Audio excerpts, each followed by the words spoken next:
اور ایمان تو آپ نے دیکھ لیا ایرانیوں کا, وہاں سے میزائل پڑ رہے ہیں, وہ آ کے جناب اوپنلی پاکستان اور ایران کے جھنڈے اٹھا کے روڈوں پہ نکلے ہوئے. ہم سینکڑوں سال سے کہہ رہے تھے کہ یا اللہ ہمیں کوئی اچھا حکمران مسلمانوں کا لیڈر عطا فرما. ہم مرے ہوئے مسلمانوں کو یاد کر کر کے روتے تھے کہ کیا جذبے والے صحابہ کرام تھے, تابعین تھے, تبع تابعین تھے, اور ہمارے پڑوس میں وہ کامل الایمان لوگ بیٹھے ہوئے تھے خامنہئی صاحب کی شکل میں. دیکھ رہے جنگ سے ایک دن پہلے ادھر ڈیڈ لائن آئی ہے, ادھر 1.5 کروڑ لوگوں نے موت پہ بیعت کر لی ہے, 1.5 کروڑ لوگوں نے. آج یہ میں بات کر سکتا ہوں, مجھے تو خیر پہلے سے ہی کلیئر تھی, لیکن میں ڈرتا تھا کہ میرے اوپر کوئی فتوا نہ لگا دے اس حوالے سے, لیکن اب مجھے کوئی پرواہ نہیں ہے. اب جو ہم بیان کرتے ہیں نا وہ نیو اسلامک ورلڈ آرڈر ہوتا ہے, کیونکہ لوگوں کو پتا ہے انجینئر صاحب اس فرقہ واریت کی لعنت سے نکل کے صحیح بات بتاتے ہیں. اختلاف اپنی جگہ ہے, وہ اپنی جگہ رہے گا. ہم خلفائے راشدین کی توہین کرنے کو حرام سمجھتے ہیں, اور خامنہئی صاحب کا فتویٰ بھی میں نے دکھایا, انہوں نے بھی امہات المومنین اور خلفائے راشدین اور مقدسات اہل سنت کے حق میں فتویٰ دیا کہ ان کی توہین کرنا حرام ہے.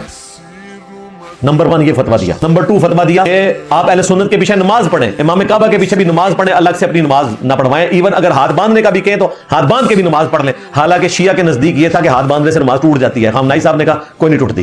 کتنی جرأت دکھائی. اور تیسرا فتویٰ جسے کانپیں ٹانگتی ہیں, ہاں, کہ کتنا خطرناک ہے, یعنی ٹانگیں کانپ جاتی ہیں کہ کتنا خطرناک ہے. انہوں نے کہا یہ زنجیریں مارنا, چھریاں مارنا, آگ پہ ماتم, گولی کا ماتم, گھڑے کا ماتم, یہ سب بدعتیں ہیں. یہ 3 فتوے خامنہئی صاحب کے رحمہ اللہ تعالی. تو وہ مسلمان جن کو آپ یاد کر کر کے روتے تھے کہ کیا جذبہ تھا, آپ کے پڑوس میں تھے, آپ کو پتہ ہی نہیں تھا, آنکھوں میں پٹی تھی. وہ مسلمانوں کے پولیٹیکل لیڈر جو آپ کہتے تھے کہ لیڈر ایسا ہونا چاہیے جس کے ایمان کا لیول ہو, تو دیکھا پھر خامنہئی صاحب کے ایمان کا لیول. آپ آج بھی ان کی چھوٹے چھوٹے شارٹس لگا کے دیکھیں, گاڈ اورینٹڈ. کیا توحید, خدا سے بات شروع ہوتی ہے, خدا پہ ختم ہوتی ہے. تہجد پہ بات کرتے ہیں, قرآن پہ بات کرتے ہیں, اتحاد امت پہ بات کرتے ہیں, اور کوئی ایکٹنگ نہیں ہے واقعتاً.